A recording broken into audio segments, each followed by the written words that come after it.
Everyone, welcome to my channel. I hope कि आप लोग अपनी स्टडीज अच्छी तरह कर रहे होंगे और आप लोग अपने प्रिपरेशन भी स्टार्ट कर ही दिया होगा। अपने वीडियोस को देखकर आप लोग नोट्स बना रहे होंगे। वन डे वन कंसेप्ट की सीरीज में आज ये थर्ड क्लास है। बाकी जो दो क्लासेस हुई है उसमें मैंने फर्स्ट क्लास में प्री इंडिपेंडेंस से रिलेटेड कमीशन एंड कमिटीज बताई है। नंबर सेकंड पर मैंने बेसिक जो डिफरेंस होता है कमीशन और कमिटीज के बारे में वो मैंने बताई है। और आज का ये थर्ड क्लास है। इस थर्ड क्लास में मैं पोस्ट इंडिपेंडेंस से रिलेटेड आपको कमीशन और कमिटीज बताऊंगी। तो और ये जो लिखा हुआ है committee and commission contribution to teacher education, post independence में जितने भी कमीशन और कमिटीज आए थे उन्होंने टीचर एजुकेशन में क्या कंट्रीब्यूशन दिया उनके बारे में हम यहाँ आज पढ़ेंगे। तो नंबर फर्स्ट है university education commission. University education commission जो है आया था 1948 में, 1949 में। 1948 इसका एस्टेब्लिशमेंट का ईयर है और 1948 में इन्होंने रिपोर्ट सबमिट की थी। और इसका अनदर नेम है राधा कृष्णन कमीशन, क्योंकि किसी भी कमीशन के जो चेयरपर्सन होते हैं उन्हीं के नाम पर उस कमीशन का नाम रखा जाता है। तो यूनिवर्सिटी एजुकेशन कमीशन उस वक्त जो थे इस कमीशन के चेयरपर्सन जो थे वो थे सर्वपल्ली, डॉक्टर सर्वपल्ली राधाकृष्णन। इसीलिए उन्हीं के नाम पर इस कमीशन का नाम रखा गया है राधाकृष्णन कमीशन। नाउ सेकंड है secondary education commission. Secondary education commission कब आया था? 1952-53 में। 52 में एस्टेब्लिश हुआ था और इन्होंने रिपोर्ट सबमिट की थी 1953 में। और इसका अनदर नाम है मुदालियर कमीशन, क्योंकि सेकेंडरी एजुकेशन कमीशन के चेयरमैन जो थे वो थे लक्ष्मण स्वामी मुदालियर, जो कि उस वक्त मद्रास यूनिवर्सिटी के वाइस चांसलर थे। तो उन्हीं के नाम पर ये Mudaliar commission secondary education commission का नाम है। और इस सेकेंडरी एजुकेशन कमीशन को किसने रिकमेंड किया था? किस कमिटी ने रिकमेंड किया था? तो ताराचंद कमेटी है, ये एक सपोर्टिंग कमेटी है। इसी कमेटी ने सपोर्ट किया था कि एक सेकेंडरी एजुकेशन कमीशन बनना चाहिए। तो उस कमेटी का नाम है ताराचंद कमेटी, जिन्होंने ये रिकमेंड किया था कि सेकेंडरी एजुकेशन कमीशन बनना चाहिए। तो इसी कमेटी के रिकमेंड पर सेकेंडरी एजुकेशन कमीशन जो है बना है। उसके बाद नंबर थर्ड है Kothari education commission. Kothari education commission जो है 1964 में आया था, एस्टेब्लिशमेंट हुई थी और 66 में इन्होंने रिपोर्ट सबमिट की थी। और इसका अनदर नेम है नेशनल एजुकेशन कमीशन और एजुकेशन कमीशन। इस कमीशन के चेयरमैन जो थे दौलत सिंह कोठारी थे, डॉक्टर डी.एस. कोठारी। उन्हीं के नाम पर इस कमीशन का नाम कोठारी एजुकेशन कमीशन है। नंबर फोर्थ है नेशनल पॉलिसी ऑन एजुकेशन। अब हमारे एजुकेशन से रिलेटेड जितने पॉलिसीज है वो आ गए हैं। National education policy NEP. तो फर्स्ट हमारा एजुकेशन से रिलेटेड जो पॉलिसी आई थी वो है 1968 में, देन 1986 और अभी जो है एनईपी 2020 आई है, जिससे आप लोग सबको फैमिलियर है। आफ्टर 34 इयर्स एनईपी 2020 आई है। 1968 की जो पॉलिसी आई थी एनईपी एनपी 1968, उस वक्त इंडिया की जो प्राइम मिनिस्टर थी वो श्रीमती इंदिरा गांधी थी। और 1986 की जब पॉलिसी आई थी तो उस वक्त जो है इंडिया के जो प्राइम मिनिस्टर थे वो श्री राजीव गांधी जी थे। ठीक है, और ये तो आफ्टर 34 इयर्स एनएपी 2020 तो हम लोग तो पढ़ ही रहे हैं। ठीक है, then let's further move to fourth point. अभी मैंने आपको फोर्थ पॉइंट बताया national policy of education NEP 1968 और 86। तो 60 ये जो 86 की पॉलिसी आई थी वो 68 की रिवाइज वर्जन ही था, कुछ ऐसा नया नहीं था। 1968 की जो पॉलिसी आई थी उसका ये रिवाइज वर्जन ही 1986 था। तो 1986 की जो पॉलिसी आई थी उसको रिव्यू करने के लिए रामामूर्ति कमेटी आई थी। रामामूर्ति कमेटी आई थी जो कि 1990 में आई थी और उन्होंने अपनी रिपोर्ट सबमिट की थी 1991 में। 1991 में जो रिपोर्ट इन्होंने सबमिट की थी तो फिर इन्होंने रिपोर्ट सबमिट की थी 1986 को। जो उन्होंने रिव्यू किया था तो वो उन्होंने ये देखा था कि जिस भी ऑब्जेक्टिव को लेकर के एनईपी 1986 आई है क्या वो ग्राउंड पर इम्प्लीमेंट हो रहा है, कुछ एजुकेशन में क्वालिटीज अच्छी हो रही है नहीं हो रही है, बहुत सारी कंडीशंस थी। वो सब देख करके इन्होंने रिव्यू किया था और रिव्यू करके इन्होंने एक रिपोर्ट बनाई थी जो कि उन्होंने सबमिट की थी 1991 में। उसके बाद जो इन्होंने रिपोर्ट बनाई थी उसको भी रिव्यू करने के लिए और एक कमेटी आई थी जिसको कहते हैं जनार्दन रेड्डी कमेटी। और जनार्दन रेड्डी कमेटी जो है उस वक्त जो है आंध्र प्रदेश के चीफ मिनिस्टर हुआ करते थे। तो जनार्दन रेड्डी कमेटी को और एक हम नाम से जानते हैं कैबे कमेटी। कैबे कमेटी क्योंकि कैबे कमेटी ने ही फॉर्म किया था जनार्दन रेड्डी कमेटी। इस कमेटी को कैबे कमेटी बनाई थी और उस वक्त चेयरपर्सन थे इस कमेटी के। तो कैबे का फुल फॉर्म होता है central advisory board of education, जो कि आया था 1992 में।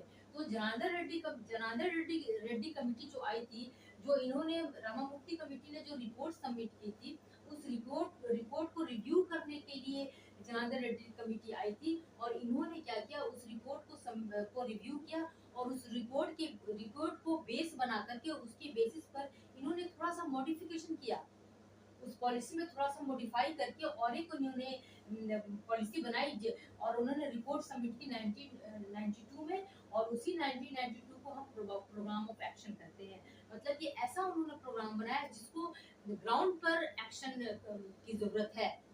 हमारे उन्होंने जो भी प्रोग्राम बनाया उसको ग्राउंड पर एक्शन की जरूरत है, इसीलिए इसको प्रोग्राम ऑफ एक्शन कहा जाता है। तो हम अक्सर पढ़ते हैं कि प्रोग्राम ऑफ एक्शन जो आया था 1992 में आया था। बाकी इसके बारे में हम डिटेल में और आगे पढ़ेंगे डिटेल क्लासेस में। उसके बाद number 5th one is national commission on teachers one. ये वन करके ही आता है national commission on teachers one. ये आया था, एक बार आया था 1983 1985 में, फिर फर्दर आया था 1999 से लेकर के 1980।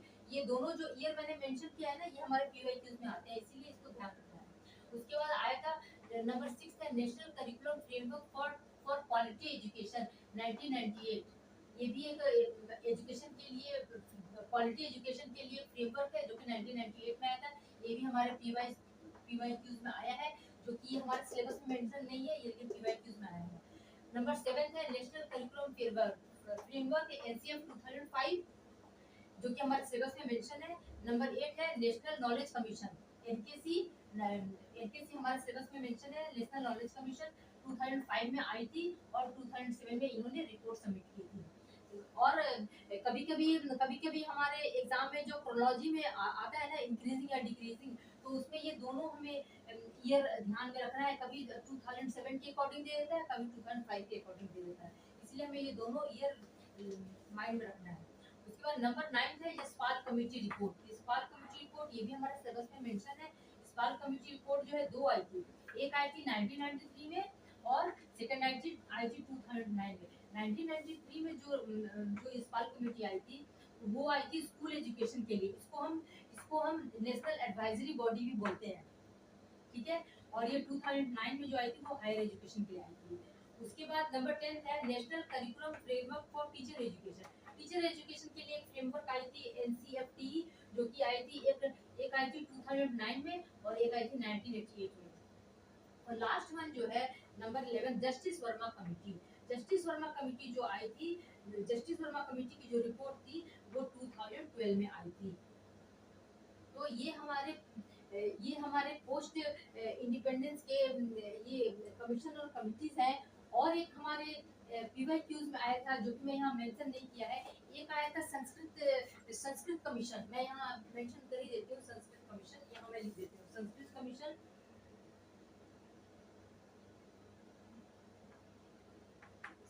कमीशन आया था, संस्कृत कमीशन आया था 1956 टू 1957। संस्कृत कमीशन जो आया था वो 1956 और 1957 में आया था। और एक हमारे पीवाईक्यूज में आया है ज्ञानम कमेटी। ज्ञानम कमेटी मैं इधर मेंशन कर दे रही हूँ, ज्ञानम कमेटी।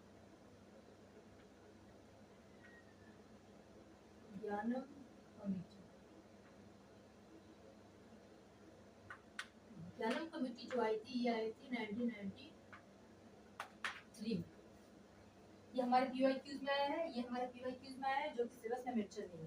तो इतने सारे जो मैंने कमीशन और कमिटीज बताई, ये जो हमारे पोस्ट इंडिपेंडेंस के हैं।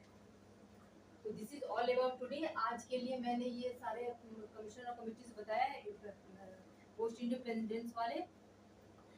तो आज ये थर्ड क्लास में मैंने आज इतना बताया, लेकिन जैसे मैंने फर्स्ट 3 क्लास जो है आपको पेपर 2 से रिलेटेड दिया, कल की जो मेरी वीडियोस आएगी आगे 3 डेज के लिए, वो पेपर 1 से रिलेटेड रहेगी। पेपर 1 से रैंडमली मैं किसी भी टॉपिक को ले लूंगी और इसी तरह से मैं इम्पोर्टेंट इन्फॉर्मेशन आपको बताऊंगी। उसके बाद एक चीज आप ध्यान में रखिए कि जितने भी आप नोट्स प्रिपेयर करेंगे, नोट्स प्रिपेयर करने के एक थोड़ा सा स्पेसेस छोड़ दिया कीजिए, एक दो पेज छोड़ दिया कीजिए कि फर्दर कभी भी किसी भी टॉपिक से रिलेटेड अगर आपको इंफॉर्मेशन पता चलता है तो वहाँ आप मेंशन कर सको, तो वो एग्जाम टाइम में पढ़ने में इजी रहता है। और आप जो है सिलेबस को बहुत अच्छी तरह समझिए। जो भी स्टूडेंट फ्रेशर्स हैं वो क्या करें, सिलेबस वेबसाइट पे जा करके सिलेबस को डाउनलोड कीजिए और उसके हार्ड कॉपी को ले करके अपने टेबल पे रखिए, क्योंकि हमारा सिलेबस इतना वास्ट है, पेपर 1 और पेपर 2 का किसी भी सब्जेक्ट का आप उठा लो, सिलेबस बहुत वास्ट है नेट का। तो सिलेबस इतना वास्ट है कि हमें हमारे हमारे एग्जाम में सिलेबस से डायरेक्ट उठकर बहुत सारे क्वेश्चंस आते हैं। इसीलिए हमें इतनी पढ़ाई कर लेनी है कि हमें सिलेबस एकदम माइंड में सेट हो जाए कि कभी भी हमें क्वेश्चन देखे या कोई भी हम कंसेप्ट देखें तो हमारे माइंड में क्लिक करे कि ये पेपर 1 का क्वेश्चन है, ये पेपर 2 का यूनिट 1 का क्वेश्चन है, यूनिट 2 का क्वेश्चन है। तो हमें सिलेबस भी बहुत अच्छी तरह समझना होगा। मैं एक वीडियोस लेकर के आऊंगी जिसमें आपको स्पेशली मैं सिलेबस के बारे में ही समझाऊंगी कि सिलेबस क्या है, क्योंकि अपनी पढ़ाई शुरू करने से पहले सिलेबस को भी समझना बहुत जरूरी है। एक बार जब आप सिलेबस समझ जाएंगे तो फिर आपको आगे की पढ़ाई समझ में आ जाएगी कि हाँ आप किस यूनिट में क्या पढ़ रहे हैं। ठीक है, तो आप अपने अच्छे से पढ़ाई कीजिए और फिर कल की वीडियो जो रहेगी वो मेरी पेपर 1 से रिलेटेड रहेगी। पेपर 1 से रिलेटेड मैं टॉपिक लेकर के आऊंगी, तब तक के आप लोग पढ़िए। All the best for your preparation और be consistent in your preparation and be serious in your preparation. अपने प्रिपरेशन में आपको बिल्कुल लापरवाही नहीं बरतनी है। जितना पढ़ाई करना है, जितना नोट्स बनाना है वो